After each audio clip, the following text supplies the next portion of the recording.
Starting five for the West in right the now, gray. Cole Anthony, who wants to be the top player in this class, holds that spot. Stewart with the kick out for Anthony, who Always floats have down their the head lane. up on a swivel. Got away with the walk there, though. Edwards right to the rim with two. And that's where the comparisons to Russell Westbrook come in. Part of the reason why he chose Georgia for his landing spot in college basketball. Corey, when you look at his size, his frame, his athletic ability, and also how competitive he is, those are the kind of players that are able to transcend back down the whole time. They made some shots, they're able to dunk the ball a couple times in transition. But, you know, most of the time for kids like that, they get intimidated to play. Not Scotty Lewis, not at all. Not at all. And Scotty Lewis and Cole Anthony, you mentioned. Whitney sends it out for Mannion, who launches the three. No good for the future Arizona Wildcat.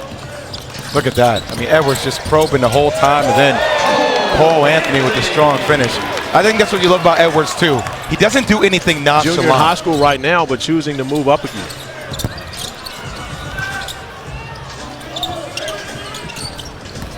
Stewart missed the three, and the West squad takes advantage, coming quickly back. As possibly can, but that's really where he excels. He's a very good shooter, maybe one of the best shooters in his class.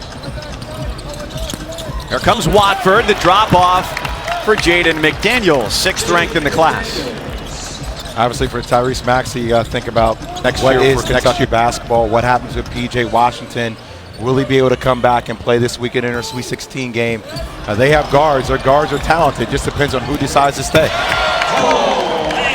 Anthony steals and scores. In New York also will be part of the Hoop Summit in Portland, and then you've got the Jordan Brand Classic. But it's hard for people to find as many holes in his game because of the caliber of players that he's playing with, because it's a package, it's a team, from Zion to RJ to Trey.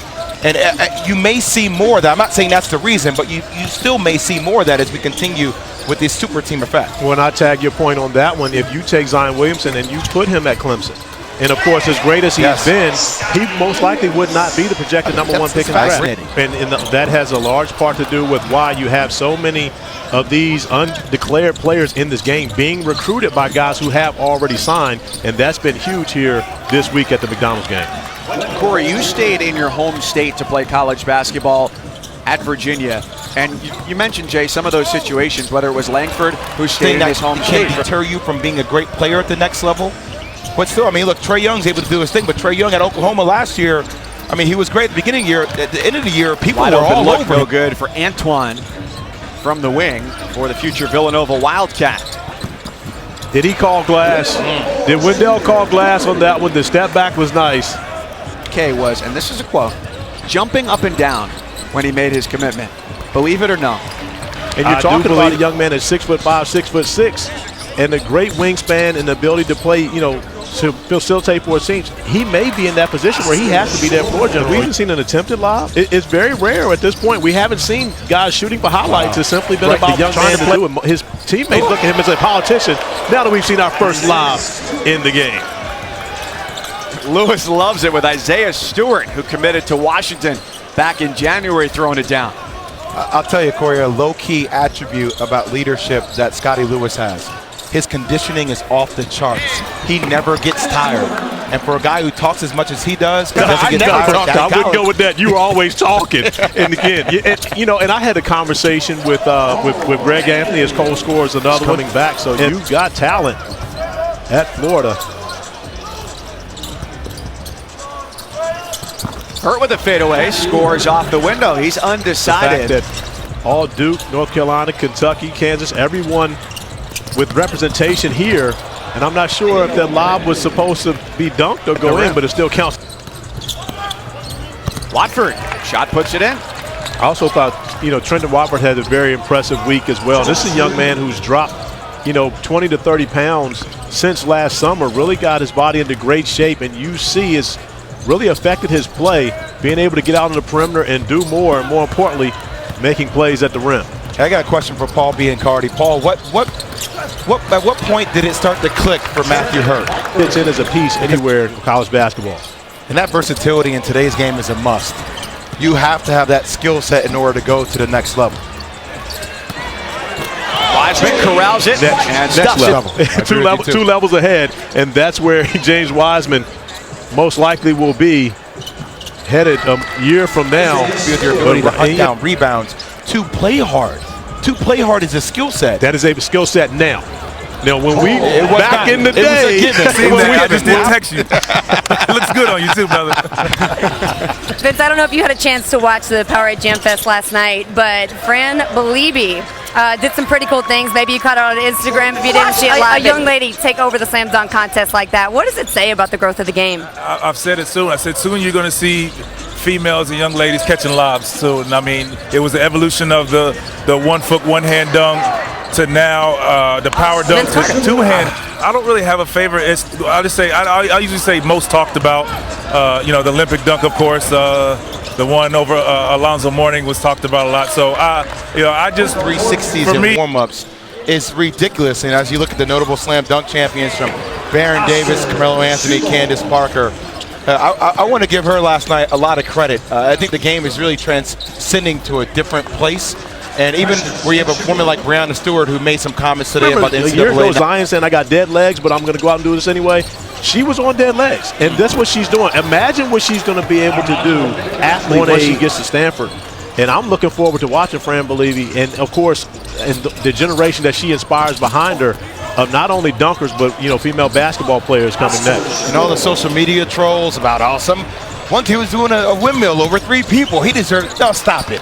Stop it. She's out here dunking the ball with 2 hands like that, jumping over somebody, doing reverse dunks. I don't want to hear any more of that. That's fantastic. The difference is it's not something we've seen before. And when people are doing things you've never seen before, you have to acknowledge it. We acknowledge the fact that Zion Williamson is doing something we have not seen before in college basketball. Same with Fran Beliebe. Precious Achua thundering down the lane. Big man out of Montford Academy. And he'll probably play the 4 position in college, but in positionless basketball that we see now, most likely a wing. Once Memphis he gets is going to get to the NCAA tournament and can make some noise with James Wiseman and the class that they bring in. He also seems extremely nimble. And as a big, when you have to guard a ton of PNRs, you have to be quick laterally to defend those guards in that one-on-one situation. He looks like he has the ability to do that. Anthony Edwards, committed to Georgia, throws it down. Good pass. Stewart continues to impress, the Rochester, New York native who's taken his basketball career to the middle of the country in Indiana and will go further west to the University of Washington. And the most impressive thing about the possession before was the fact that Isaiah Stewart behind the play saw James Wiseman ahead and actually sprinted the court to make sure his man didn't get the ball, but even still James Wiseman catches off the rim anyway. I was going to say, though, he is athletically freaky when you think about Isaiah Stewart. Stewart. Him as well, more skilled, not as athletic. Headed to play for Tom Crean at Georgia. Paul, do you feel like Anthony Edwards has who else has stood out so far? Not necessarily scoring, but the guy who just grabbed that rebound, Oscar Chibwe, out of Kennedy Catholic High School in Pennsylvania. Oscar Chibwe is always going to stand out because when he's in the paint, 14 rebounds versus James Wiseman in a win earlier this year. And Chibwe had a great senior season. And it seems like Chibwe has that ability with that lower body. He'll crack into you. And that's something that I feel for Wiseman, he doesn't understand yet because of that tallness, that lankiness. Fortnite. Scotty Lewis, of course, doesn't play video games, but I'm sure Fortnite still is going to stand at the top of the list. I mean, a couple of years ago, Isaiah Stewart at Washington. You can see both those guys on the back line of that zone for, of course, Mike Hopkins. And then you think about Matthew Hurt, who is heavily sought after by everyone here. Precious Achua, of course, another UNC. And you think about, Kansas recruit, and then, of course, these guys get an opportunity to get to know each other early. And now you see the possibility of these super teams lining up. And look, I think LaMelo Ball should be able to play in college. Brand, I tell everybody, extremely unfortunate. But, you still have kids who are professional baseball players who are playing in college. So I just don't see how the NCAA can continue to maintain that. I think LaMelo Ball, it's made it too bad. Just imagine what would happen in basketball. Exactly. They actually get to eat. Please.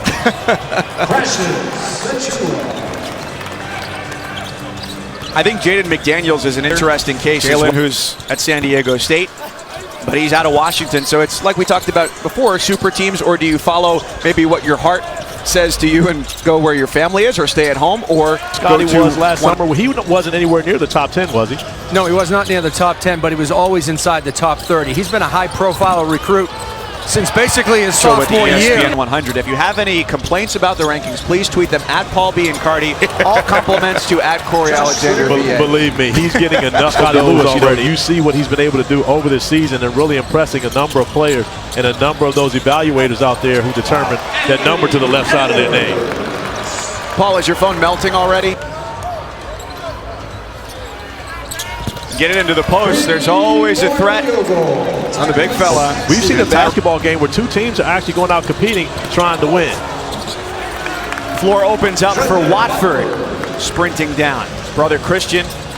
We talk about the growth of players. Nate Oates' trajectory over the last 6 years. He went from being a high school teacher and coach to leading a MAC program, going to the NCAA, trying to get Watford to come there. A guy who now is a two-time Alabama Mr. Basketball.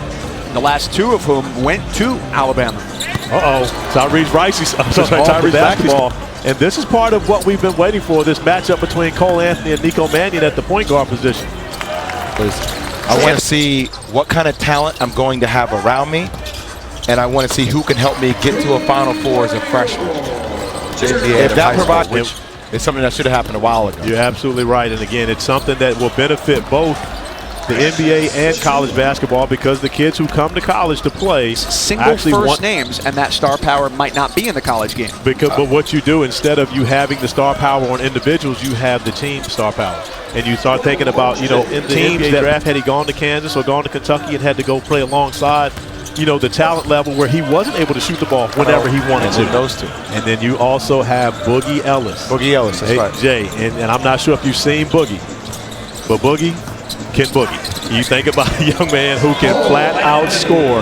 I don't know if he's a point guard prospect for Duke, but he definitely can put the ball in the basket.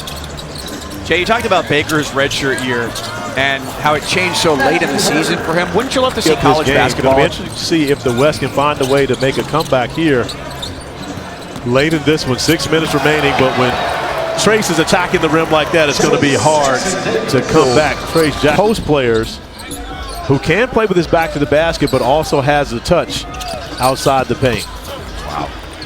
And Tyrese Maxey, I am liking his game is putting together a nice performance. And he's the only one putting up 28th McDonald's All-American to sign with the Cardinals. Open floor opportunity. Here goes McDaniels with the right hand.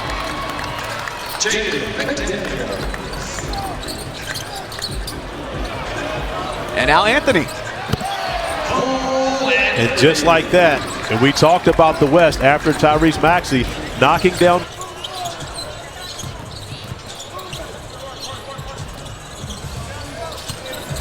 Good pass. Good John pass. Collins for the East team. And I believe that's really where they've excelled in this one. They have had a much bigger focus on the defensive end of the floor. A pop feed into the post taken away. And just as quickly, the East team gets it back. Down the lane, Lewis. Man, he plays with a different pace.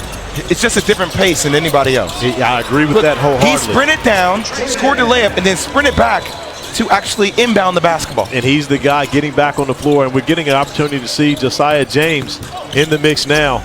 And Jay, I'm interested in your impressions with him, because he's at 6'6", 6'7", and looking to take over the point at Tennessee next year. A lot of NBA guys do. You can walk it down the court, you can put the little guard on your hip, and it allows you a different point of entry into your offense too, because you can always see over the top. If he's invested in this game, you're talking about a young man who could be the #1 pick in next year's draft. And he still has a frame where he can put on a lot of weight, and he can carry that weight. Obviously, he's a gazelle great bigs who have been able to get up and down the floor, but you also know that that's a strong part of any offense. When you can get your bigs down the floor and set up early, he's been aggressive and gets his own rebound, offensive rebound, and stick back after missing the free throw. So now 140 points. These teams actually, in my opinion, have done a much better job of actually treating this as a real basketball game. 2 points right now. I think Precious has been great. In all honesty, I think Cole is a great candidate, but I'm probably going to go Isaiah Stewart. And the reason being is not just because he's had a Anthony Edwards will not get the MVP, but I walked away being thoroughly impressed with how he's played. Stewart setting something up with Anthony, gets under the bucket. Trying to rip the rim off the backboard. Now, kind of has like a Montrezl Harrell-like energy to him. That is a great comparison. Great comparison. Just bouncy, athletic, But in all honesty, at this stage, more skill Yes, than I agree Montrezl with you. Harrell was. Yes. Yeah. I'm just saying the energy he played